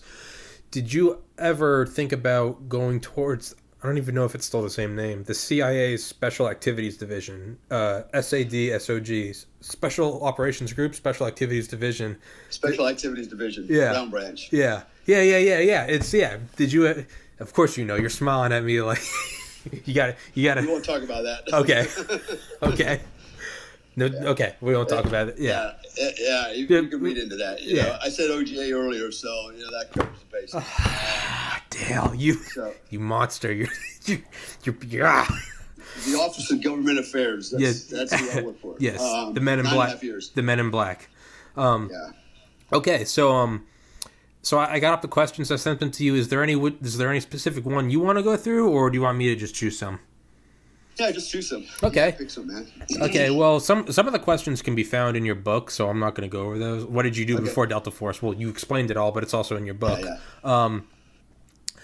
Okay, well, the one I want to ask is, what was the funniest thing you witnessed in the field? And I think it'd be the explosives guy with the girl. I don't know if that's what you go in there and he Oh yeah, it's the Playboy. No, while we walk in the room. Yeah. But no, actually, that was kind of funny. But yeah, you said it pissed you off. The funnier story was when I went to the field. It's a long story, but it's in the book where we went out and we were going to support a special forces team at a small camp on the border of Afghanistan and Pakistan. They were constantly getting attacked. So I brought me and 2 other Americans came in with about 60 of our Afghans in the middle of the night, and we occupied another small, broken-up compound about a mile away on high ground. And we snuck in, put everybody down to sleep. It was about, 2 in the morning. And then, sun comes up around 4:30 in the morning. And so everybody's bedded down except for security guys that are out pulling security. And then my interpreter comes over and he wakes me up, and he's like, Mr. Dale. And I'm like, yeah, what's up? He goes, now this is Afghanistan. There's no water, man. Especially where we're at right now. Mm-hmm. There's no water, right? But they're down the hill on the side of the road. There's some runoff water, right? From like, I don't know, where it's probably sewage waterfall. I know, wasn't a whole lot, but it was water. And he asked me, he goes, hey, Mr. Dale, he goes, some of the men would like to go down and take a bath. And I thought, what the hell are you talking about, dude? Take a bath. We just got here a couple hours. Nobody's walking. We were sleeping, right? And he was getting like all pink in the face, right? And, I could tell he's getting really uncomfortable. And he goes, well, some of the men would really like to go. And I go, why? I said, explain that to me. He goes, well, and then he said, okay. He goes, basically the Quran says this, if you have a wet dream, you're supposed to bathe your whole body. And I go, okay, so a guy was sleeping and he freaking jacked off in his sleep. Yeah. And now you got to go wash himself because it's a religious thing. Got it. I said, which guy is it? And he points over, there's 5 guys laying there. He goes, those 5 guys in the same little group huddled together, right? and I looked at him. I go, what in the, F? Are you kidding me? You tell me one guy woke up and goes, oh, shit, I had a wet dream. I need to go bathe. And the other guy, yeah, me too. Yeah, we all. And I was like, you're full of shit. You know what they're doing over there, right? And I was pissed now, man. And the little butt monkeys over there. I said, you know what? I said, I'm not going to argue with them. I'll argue with you guys. All right. I said, this is the last time. I said, you take those 5 guys, you get another patrol, you go down and pull security for those assholes while they wash themselves up, and you tell them that crap happens out here in the field again, I'm going to fire all of them, taking all their money, man. It's over. Yeah. We're here. This is not an orgy, okay? This is a defensive perimeter for combat, and they better get their minds right, man. But I was like, I couldn't even believe it, man. I was like, are you kidding me? All five of them. Like 2 hours. All five of them. Banging each other in the corner. I'm like, are you kidding me, man? Yeah, I read that. That's when I was talking. I was on the toilet, dude. I literally shit. I was laughing so hard because it was. Well, you were talking about, on a serious note, you're like the difference between like you guys and the SEALs is like you guys are training them. Part of it is you're training the indigenous people, and part of it is like you said, you don't treat them like armed slaves. You treat them like one of the boys, right? So, exactly. And part of it is you don't shit all over someone. So if you want to get someone to come work out with you, you're not like, hey fat ass. You're like, hey dude, let's go fuck up the gym together or something, like that. Yeah. And so you're like, you got to take their culture into within reason, and you're like within obviously it's operational. It's winning their hearts and minds, man. You're always winning. That's one of the problems I always have with the SEALs. We had a few that were, if they ran an operation, they wanted to take my guys with them because they wanted to put an Afghan face in the operation, right? And give them more credibility, blah, blah, blah. But then they would try to control my guys. And I literally had them on the battlefield, look at them and tell them, no, I don't take orders from you. I take them from Mr. Dale. Yeah. Whatever he tells me to do, that's what I do, not from you. They just froze on them. Like, no, we're not doing it. And the reason why they did that is because, unlike special forces, SEALs are not trained to do that kind of work, man. They're way outside their element, okay? They don't know the hearts and minds game. They don't understand the special forces mission, which is, going out and recruiting indigenous personnel, training them, taking care of them, winning their hearts and minds and making them feel like they're part of the organization and not, you're just my freaking follow bullet my trap, orders. Yeah, follow my orders. And that's the problem. SEALs think, you're supposed to yell at them and tell them to do this or tell them to do that. That's how you get shit done. Yeah. It's not, man. No. These guys will, not only will they shut down on you, they'll shoot you in the damn back if you get enough of your shit, Yeah. But, all that said. It was the same thing. I knew that, okay, if I want to keep the peace and win hearts and minds, I'm going to have to let these guys go down there and wash themselves up and, be understanding. Yes. The part that I had a problem understanding was like, dude, look, you guys came out here. I don't care that you have man love. That's what you want to do. But this is an operation. Exactly. Right? This is a mission. What if I brought a bunch of chicks out and we're all having sex? Are we doing an operation? Yeah. Or are we doing an orgy? Yeah. Right? It's like it doesn't work, right? It's a problem, right? Exactly. So, that's another area that I freaking really pisses me off is women in special operations, because that's exactly what's going to happen. Really, I've seen it already happen. Well, so that's one of the questions. Is it's just the same old crap. But anyways, yeah. So well, I was gonna say that's what's so funny about it is because you mentioned in your book I could not give less of a shit what your sexual orientation is. You're like that. I don't care about that. Homosexuality. Right. You're like whatever. That's not my business. The problem was hey, we're in the middle of a fucking war zone, where exactly, you can't be doing that, and it's and it's you can't have five. You're like, wait, you got an AK-47. Keep your other gun out of his ass and keep it in your freaking underwear, and be ready to go to fight at any second. Because we could be attacked at any time. And it's just ridiculous, dude. I mean, some of the stuff over there was funny. Yeah. But you got to just take it for what it is. That's their culture. Yes. It's not just their culture, man. It's the Arabic culture too. Yeah. I can give you stories like that all day long. So I guess when I went, busted that guy's bedroom door down and he was out there banging a chick, at least he was banging a chick, and he looked at me like, hey, come on, can I finish? 1 second. Yeah. And I thought, at least you're doing a girl, but now you're going to have to get off, my friend. And kick for her, and she jumps out of bed and covers up. Yeah. You're like, she got a new. You're like, she got a new apartment. Just needed a new door. Yeah, dude. I was reading that and I was like, this is fucking hilarious. But well, that was one of the other questions. Actually, I was gonna say, man, dude, how come you haven't been on Joe Rogan? Why the hell have you not been on Joe Rogan? I don't know. Never asked to be on it. Nobody's asked me to be on it, so Well, I don't know. you have to go because he said on Andy Stumpf, who's a member of Dev Group SEAL Team 6, and he has some Yeah. hilarious stories. And he's talking about Andy Stumpf was like, it's so crazy because you'll be 60 seconds out, 30 seconds out, 5 seconds out, and he's like, and time slows down, and you're going in and you're going through, and he's like, and we're going through the compound, and he's like, it's such a mind fuck because he's like, on 1 second you're thinking like, am I gonna go home to my family? And he's like, and 30 seconds later you'll be looking at the funniest thing in your life. He's like, for instance, in these compounds out in the middle of nowhere, he's like, they'll just have a room that they use to shit in. Just that's it, just a floor that they shit on. And he's like, and I'm coming out the back room and I see like two of my guys, these big hard Navy SEALs, and he's like, and they're vomiting because they walked into the room and they slipped on the shit, and one of them pulled the other down, and they're rolling around and just in an entire 10 by 10 foot room of dog shit, and they've got their night vision up and they're just vomiting, and he's like, and you go from like life or death to just like laughing and snapping a picture. And he's like, but you come across a lot of the unexpected. I've seen some weird stuff, man.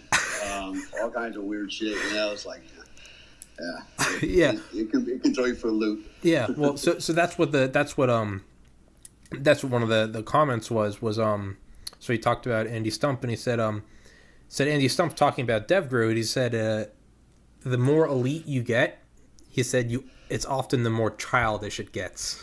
He's like, you get the most elite killers, the most competent hunters, navigators, trainers, and he goes, but there's like the weirdest correlation. He's like, it's also like the goofier and more immature it gets. And he said, yes, is Delta Force similar? Is there a certain level? Yeah, no, it is. It's the same thing. We laugh and joke all the time, and even back then, it's like, man, we need to make like a bloopers video of the stuff that we've done. It's like I mean.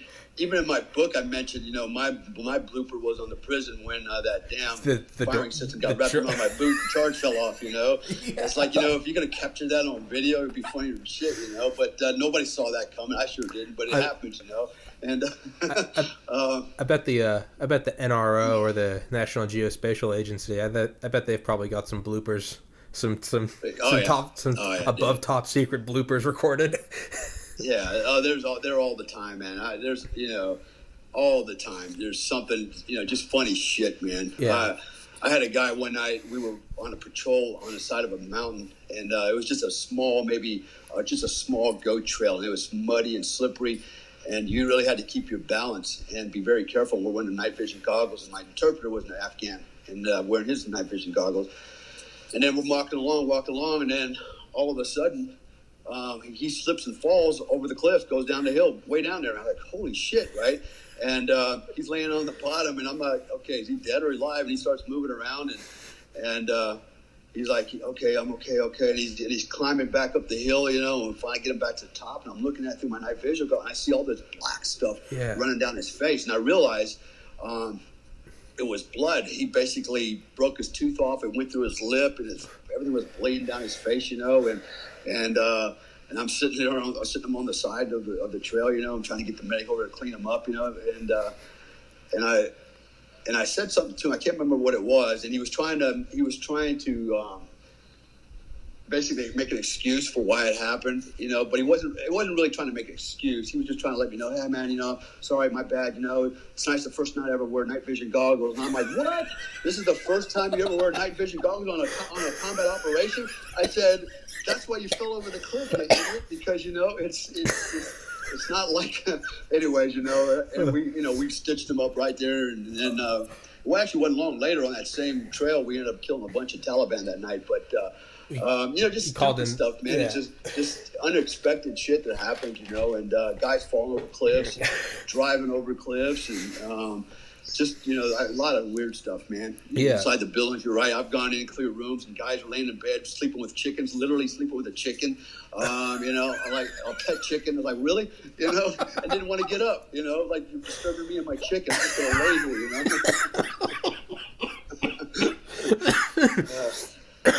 Just a lot of weird stuff. You're running through a house, clearing it, and there's goats and the cows standing there in the way. Jesus Christ, dude. Dude, you have to do Rogan. Holy shit, you have to go do like a 3 hour. Dude, honestly, dude, that would. I'm somewhat disappointed in you, Dale, that you have not yet been on No, Joe Rogan. I don't go out looking to do Yeah. radio shows. When people come to me and ask if I'll do it, sure I'll do it. Yeah. I've kind of gone through a shift a little bit. I'm kind of like more focused on what's going to help me and work for me today. The business, other stuff. And put myself out there for radio shows. Okay, a lot of people know who I am. And I get to tell stories, but it really doesn't. At the end of the day, nothing. I really don't get much of a return on that. Sure. Maybe it leads to another radio show, but so I'm at a point in life where I need to focus on what's going to benefit me the most right now. And it really comes down to making money and taking care of me and mine. And so that's what I do. And be honest with you, man, it's like. I got a lot of stories like everybody else, but I hate to say it, but the SEALs have kind of just killed my enthusiasm about this because all the bullshit, I'm a SEAL. Everybody's a SEAL now, by the way. Everybody's a SEAL, right? And every mediocre SEAL, I'm a great SEAL. It's like they're all full of shit. And I know a lot of guys that are SEALs are good friends of mine. My lawyer's a former SEAL commander. He's a good friend of mine. I'm not saying they're all bad, but they have really tainted the waters with their embellishments, and I know they're embellished. I know some guys out there right now, I'm not going to mention their names, but, they think they're top shit, and they're full of shit because I know the real story behind them. And I actually know that some of the real stories are getting ready to come out by police investigators. They're going to bust these guys' bubbles, man, and I won't go too deep into that, but I've already been approached on that. But they have. People go, well, why do you never hear from Delta? Yeah, because they really are the quiet professional. Yes. I'm the only loudmouth, but I retired a long time ago. Yes. But they are the quiet professional. You don't hear anything. It's not because they're not. Dude, they're operating 10 times more than the SEALs ever has been. It's just. Yeah, it's that mindset like I talked about earlier, special forces, winning hearts and minds, knowing how to do your job, okay, SEALs are good at what they do, but that's it, man. They're a maritime counterterrorist, unit. They do, maybe it's underwater demolition, stuff like that, but they have a skill set. Interesting point here. Since I'm here, I'm just going to throw them under the bus one more time. Okay. There was a time when I was in the unit, we used to compete against them, right? Actually, we competed against about 80 different counterterrorist units throughout the world. It was an event every year, and we would field our teams and go out there, and it was a big competition. And the unit would always take the top 5 slots in everything. In fact, we outswam SEAL team's best swimmers. We actually outswam those dudes, okay? We had some serious studs in my unit that we had scuba teams, all that, we outshot them. Outperformed them. I can go on all day long, right? And, I'm not trying to take away from them, but everybody thinks that they are the cat's meow. And unfortunately, it's because, they write their books, they write bullshit movies, or they tell bullshit stories, and you don't hear anything from the unit, And you know what? And the unit doesn't care because they're not looking for that. They're not looking for fame. Yeah. Neither are the operators, right? And, I just got to the point where, I don't talk all their smack. At the end of the day, I do what I do. I do me.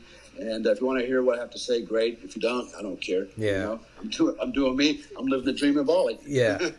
Exactly. Yeah. I mean, you like I said, if you were a book character, I wouldn't like the book because I'd be like, dude, really? Like, I saw your Instagram, like your wife, where you live, like that really, I don't believe it. It's cheesy. Really, Delta Force, smoking hot wife, lives in tropical paradise. Really? Yeah. But I'm talking to you, and it's man. It's all true, dude. It's all true, man. That's so badass, though. It's. I'm actually writing 5 books right now. One of them is tentatively called Apex, man. I've been working on it for a long time, but basically, it's going to be a book on all the things we talked about earlier, right? Autogenic conditioning, self-actualization, being a better you, those types of things, right? How to make I call it Dale Comstock's, operator's manual, right? So, how to be a better operator or be a better person. and I'm going to have a co-author with that one, but he actually helped me write another book. He's a really good writer, a good friend of mine as well. And then I got 4 more books that I'm going to author myself that are going to be real life stories again. That one of them is about my mercenary work. Another one's about what's the word I'm going to look for? Basically, helping to repatriate guys that lost their visas in countries and they can't get out. They're Americans or foreign nationals. Getting them out under the ground, get them back home. Oh shit! There's a weird story about all that, man. You would never believe something like that actually happens in the world, but it does. Like in some countries, if you owe money or you had a business, your business goes under, or whatever it is, they'll pull your visa on your passport. You can't leave the country. You become what they call a velvet prison. You're basically in country, can't work, you can't get out, you can't do anything until you pay your debts.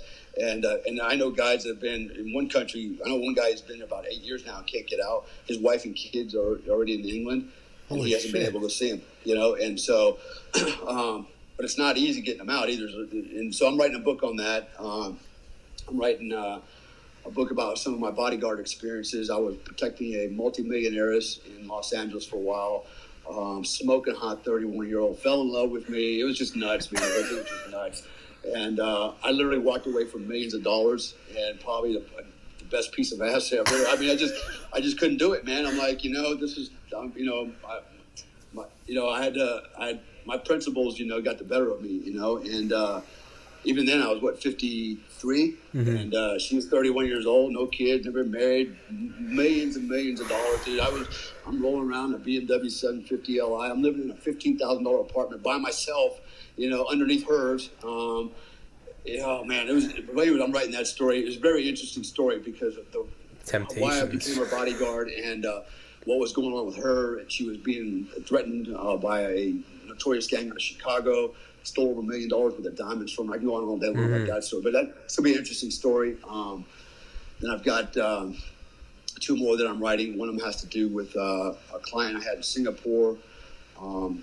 Guy from Turkey flew all the way to Singapore and robbed his wife. Met her through Instagram. He actually lied to her, said her husband was cheating on her. I have proof. I'll come and show you. Okay, come and show me. He shows up, sticks a knife in her, takes all her money, everything, and and then there's, okay, I want you to go kill this guy for me in Turkey, right? So that's another story. And then what's my 4th one? I got four of them writing, and so I think they'll be pretty interesting. They'll be like my action stories, and there'll be a series of books on that. And then the one book is my teaching, book on self-actualization and being a better you. So one of them is actually for entertainment, 4 of them for entertainment, and one of them for lessons learned. But actually, there'll be lessons learned in the other 4 for entertainment too, because there was a lot of hard lessons, life lessons in there for me and everybody else. I was gonna say, American Badass is, what I love about it is it's like what Andy Stumpf said of SEAL Team 6. He was like, he personally said, he was like, if you see a book with the trident on it, the Navy SEAL trident, he was like, buy it for toilet paper. He's like, because I can tell you right now, it's all bullshit. It's no shit. Yeah. There I was, all alone on the backside of a mountain. And like, what I loved about American Badass is like, there's like definitely some badass stories in there, but it's also just like, it's like, yeah, I killed this fucking thing. I didn't know what it was. It was like a chicken eagle rat bird thing. It's just like, or what was the huge thing you're shooting at, the river otter, and you were like, and I missed it, and it got to go home to its family, and PETA got to sleep safe, and it was like I was trying to send it to the light. I was just like, dude, I decided not to write the book about all kinds of killing and morbid shit. Exactly, but that's why it's great. I'll leave that to the SEALs. Exactly, man, that's why it's great though. I just wanted to share the human experience, right? And my thoughts with humility, Yeah. I laugh at myself. I tell myself, you know what? Delta Force operators, we're very capable. We're very good at what we do. But at the end of the day, we're still a freaking human being. We're the guy next door mowing the grass, man. Yeah. We're not SEALs that are freaking above everything. Yeah. That we're the real deal, and that's how I try to present it. I don't have to tell you how many guys I've smoked. It doesn't matter. No, it's understood. So it doesn't matter. it's very real. It's 1 minute it's hilarious where it's like, yeah, like, you know, he called like an F-16 to drop a JDAM, but like 10 minutes earlier some guy fell off a cliff and you go, are you okay? And he goes, I'm okay, Mr. Dale, but I've fallen. No shit. Yeah, that's why I'm asking you're okay. But he's waving up at you going, I've fallen. You're like, no fucking shit. That's why I'm waving down at you. And I remember his name. His name was Harley, for Harley. Yeah, Harley Davidson. Yeah, HD. Yeah, HD. Yeah. There's also, it's like you said, it's not all like, no shit, there I was, you know, denied territory. Like, no, it was, you know, it's you know, your first confirmed kill. It's like, you know, I took a man's life instead. You're like, I saw him, you know, the guy in it was Panama? Was it the raid to get Carl Muse? Kurt Muse. Yeah, Kurt Muse. But even how you worded it was hilarious. You're like, he stuck up behind the wall, and you pulled the trigger 4 times and sent my regards, and it was sent him to the or with extreme prejudice. The guy during your last mission, when you decided, when you were like, okay, like shit, like, you know, you said even if it's just in my mind's eye, I may be looking at my kids and wife the last time, and you're like, I'm gonna get through this. I'm gonna get through it with valor. I'm gonna finish the drill. But you're like, you know, I gotta. And you're like, and so with that, you know, it's this whole serious, like, you know, like I might die here. It's time to hang up. It's time to hang up the rifle. And then like it's building up to this, like, oh shit, what's Dale about to do? You're like, so I looked down and I said, like, hold on to your guns, and I gunned it at a blistering 5 miles an hour. Dude, the tire caught on fire. Yeah. I broke the front right shock on it, and it dropped down, and the tire started rubbing the inside of the fender well, and just started burning, man. Yeah. I'm rolling down there for like 3 kilometers. Yeah. With the tire on fire at 5 miles an hour. It's like, shoot me. Yeah. Shoot me here. Yeah. It's literally, you're like, yeah, I'm driving. Was that the truck with all the antennas on it? Was that it's literally you're in the command truck bouncing at you had and meanwhile you got the imagery. You're like, I'm driving with my right hand. I got my left hand out the window shooting, and you're like. Yeah. And it's like, to me, that's what makes it so much more real, though, is it's not, it's not, I hadn't eaten in 10 days. The president just called me. You know, you're literally like, we're shooting at 360 degrees, you know, I had to turn on the headlights because, like, the IR lights weren't working, and you're like, you know, who was it? Doc got out and broke his ankle, but he was a trooper, he didn't say anything, and it's like, and the guy ran by shooting his AK, and you're like, well, what was it? You're like, with extreme I gave him 2 hollow points to the face with extreme prejudice, and you're like, it's that's what makes it so. But then at the same time, it's you know, it's incredibly real. You talked about the child outside that compound, with the child crying, and you're like, this is just some kid caught up in a war zone, and it's, you know. Yeah. That's the worst part of all that, man. Yes. The kids, man. That's what really touched my heart. Yes. You know, seeing what they were going through, and then think about my own kids. Yes. Man. It's like I saw my kids within them. Like, oh shit, you know. That was the part that, you know, was the worst of it all, man. You know, the women crying in their house, you know, while we're raiding it, you know. Yeah, that was bad too, you know. But when you see the kids standing there, like, in bewilderment, like, what in the hell is going on here, you know? Just innocent. You know, you can just tell. It's like, and then I got their dad, you know, rolled up, and taking them out the front door. It's like, what's going on? You know? And it's. You know, there were times like that, man. You know, the one where, you know, I set up the booby traps for the Taliban that was raiding, you know, and some kid walked through it, and I killed him with the booby trap. You know, those kind of things are hard to reconcile, and it's like hard to, you know, well, goddamn, did I do the right thing or the wrong thing? You know, on one hand, I'm trying to do the right thing and save people's lives, save American lives. You know, on the other hand, I'm thinking, you know, who the hell sends their kid up there looking for unexploded ordnance? You know, this, you know, I mean, something else could just blew up in his hand, let alone him walking through my tripwire. You know, but man, it made me think, you know, and it's like really start second guessing everything, and you know, those are the kind of things that kind of stick with you, because, you know, that kid was probably 14 years old, and that's, you know, his days were over, man. His brother got blown up, and he survived later. But, you know, that's the ugly side of war. Killing the bad guys, I have no problem with that, man. Well, I never had no problem with that, you know. it's what you said earlier during the psychological exams to get into Delta Force. You know, they're not looking for Rambo. They're not looking for Pee Wee Herman. They're, you know, looking for someone that can give the right answer or make a right decision when there's not always a right answer. I think that's a perfect example. You know, it's you know, so you know, some nefarious dude sent his kid to go find unexploded ordnance, and that young man lost his life. And but you know, if that didn't happen, the story could be the exact same, and it's you didn't set up booby traps, and some American GI lost his life because, you know, the Taliban was able to get close and shoot some pot shots, and it's there's not always there's not always a right answer, or there's not always rhyme and reason to it, but you know, I don't have PTSD. Mm-hmm. You know, my ex-wife will tell everybody, "Hey, you got PTSD." She actually got on the radio and told people I have PTSD. I was like, "Are you kidding me? You know, are you kidding me? Where do you come up with that, right?" And so, you know, I've been checked out by VA. They're like, "No, you don't have PTSD." I'm like, "You're right. I don't have PTSD." I've had some moments where, okay, you know, I had to deal with some stuff, but like everybody else. But you know, I'm not crazy. I'm not violent. I'm not suicidal, because I've been able to reconcile all of that, and I understand what happened, why it happened, and you know, it's not because I'm some savage guy with no emotion. It's because I have a brain and I can rationalize everything, right? And so, you know, what I saw and what I done is what it is, you know, and I don't let it consume me. I don't let it eat me up. Life goes on, you know, and you know, it is what it is, man. I mean, you know, some guys can't deal with that, you know. Some guys can't cope with that. There's reasons behind a lot of that. Sometimes it's, you know, I don't know all the psychology behind it. You know, we're all different.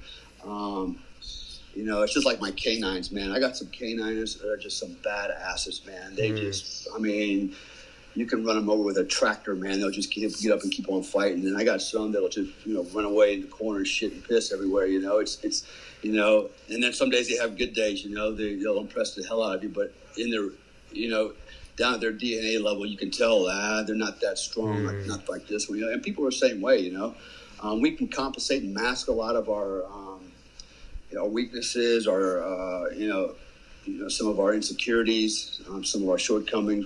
We can mask that through training, through behavior, you know, projecting ourselves a certain way.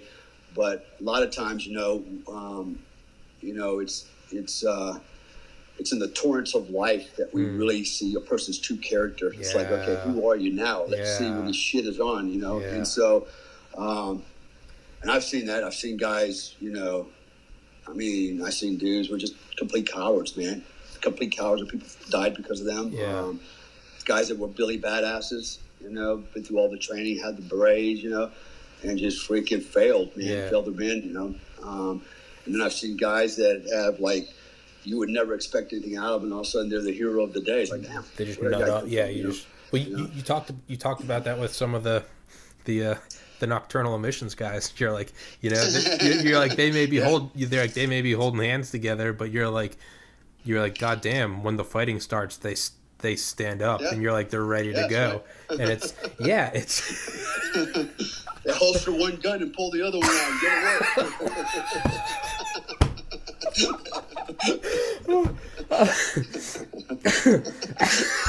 Oh man, dude! Oh my God! Don't get me on that one again. Dude, all these bad flashbacks. It's like, Dale, what do you have PTSD from? What you're like? It just, if this was your movie, it would show like the flashbacks, but it wouldn't be like war. It would just be like hairy dudes sweating and touching each other. I legitimately almost threw up when I was reading it, and you were like, we were out of water, and these guys stopped, and you're like, I saw this puddle full of like donkey turds, and you're like, this was water that even a dog wouldn't drink out of, and you're like, and we're walking and talking, and I realized everyone's getting quiet, and I'm like, how come no one's? You turn around and they're drinking out of it. Dude, I'm not shitting you. I literally did one of. Like, I was reading it, I was just like, motherfucker, and you're like, yeah, and 30 minutes later, these guys are projectile vomiting. They were all throwing up. They were sick. Had 5 of them, man, that went down hard. 5 of them, man, and we were out of water now. Yeah.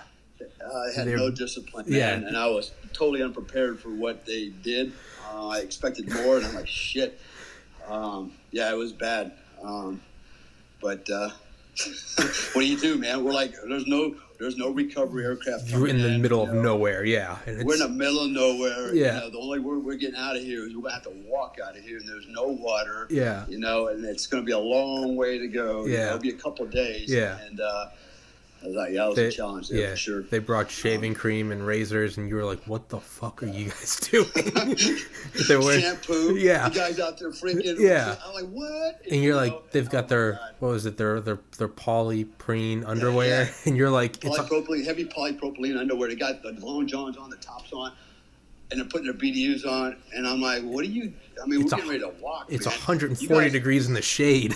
Yeah, and in about 10 minutes, you guys are gonna melt down there, And they would listen to me. Okay, I said, okay. Fuck it. All right. Well, I guess you're gonna have to learn the hard way, And we walked down the hill. Sure enough, they were sweating balls, and they needed some water. Yeah. Like, there you go. And now they made themselves sick drinking. They drank all the water and washed with it, and now they need to drink shit water. And now they got more shit. So now we're more water, Yeah. And that's what you wrote. You're like, and that's when I realized today was just going to be a learning day.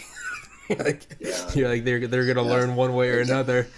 That's it. That was it. It was training day. Yeah, dude. I just had this like imagery of you through some of your stories of just you like turning like purple, just like, what the fuck are you guys doing? Like, sorry, sir. I'm sorry, sir. It's first day I've ever worn night vision. Yeah. No, you actually don't. I actually got to way beyond. I never got mad. I'm like, it's like, okay, that's, we would always say they're Afghans, but there are Afghans. Basically, like, okay, that's an Afghan for you, but hey, there are Afghans. There are guys. They're holding hands, carrying AK-47. We just shake our head, it's Afghans. But there are Afghans. There are Afghans. God damn it! It's like your kids, right? Exactly. Yeah, no one smacks them but me. Yeah, they're dumbasses, but they're my dumbasses. Oh, yeah, man, yeah. It's Yeah. I was gonna say, dude, I gotta pee again. I'll cut this out. I'll cut this out. Okay. Yeah, so I'll edit this part out. Do you sorry, I know I've been talking your ear off. Do you gotta go? Do you want to get to the question? Yeah. Okay. No, I probably need to break it off. I gotta go back to work. I got some shit to do. Okay. So, okay. We can cut it off here, and then if you want to do another one some other time, that's fine. Okay. Okay. Well, with all that, whatever you want. Yeah. Do you want to do another one sometime? Yeah. I would love it. I would love it, dude. It's fucking hilarious. It's fucking hilarious, man. Dude, I love having you on because it's like it's all that. It's none of the. There I was, the president said, Dale, you got to do it for God and country. You're like, there I was vomiting lobster. True, man. That's why you're the American badass, because it's like, dude, only American would write this story. You're like, I'm sitting there like shitting and pissing, like, you looking. These Navy SEALs look like the girls we were just watching work out. Oh my God, yeah, that story. Yeah, I don't care, man. Like, whatever, man. You know what? All right, Mr. Comstock. Like I said, I can talk forever, but like you've got a million things going on. So hey, I apologize about yesterday. Yeah. No worries, man. Yeah, no big deal. You were like, you ready to go? And I was like, I wasn't really in no mood to talk. I had some issues here that I had to deal with, okay, man, and a little out of sorts. So okay, it worked out fine. Okay. Yeah. Thank you. Hey, thank you so much for doing this. Yeah, thanks for having me, man. Yeah, no, hey, dude, literally anytime. You tell me, I'll shoot you a message after this, and we'll work it out. I'll let you get back to work. But okay. Dale Comstock, everyone, thank you, sir. American Badass on Amazon, fantastic. It's a one-day read. It's fucking hilarious. That's what I wrote down. You gotta narrate it. You gotta put it on Audible. You gotta read it. Yeah, you know what? People keep saying that's like you got to. That's another. I got to figure out how to do that. But I would almost just rather just tell the story without reading it. Just tell the damn story. Yeah. Dude, and we should do a podcast where you just tell the American Badass story. Yeah, we should do it. A long one. Dude, we can break it up into parts. I don't give a shit. Yeah, you can do whatever, man. Yeah, I'm good with all that, dude. Yeah, it'd be pretty lengthy though. We were talking 4 or 5 hours probably, for sure. Dude, I had Master Sergeant Daniel Libby from the U.S. Air Force on. We talked for 4 hours and 27 minutes. It was we were just shooting the shit about whatever. Yeah, I've done some long ones too. Yeah, and I could talk. We could set something up. Absolutely. Just let me know, and I'll be back in the States next week for about 3 weeks. So, awesome. And then I'll be back here in April. Awesome. Just back and forth. So. Last thing, and then I'll let you go. My best friend that sent me the image texted me. It was like, if it's not Dale Comstock, I'm not listening. You got to give you got to give him a shout out. His name's Joe Udell. You got to say shout out Joe Udell. Joe Udell. Hey, shout out Joe Udell. All right, man. Well, let me give a shout out to Joe Udell, man. Yeah, dude. my number one fan. Yeah, he will love it. Awesome. All right, dude. My pleasure. Thank you so much for coming on. Hey, my podcast is your podcast. This is Dalecast. Whenever you want to come on, dude. Please, I appreciate it, brother. Please, I hope to have 1 million more episodes with you. You're fucking hilarious. Anytime, man. All right. All right. Thank you, bro. All right, man. Godspeed. God bless. Bye-bye. Bye-bye. Bye-bye.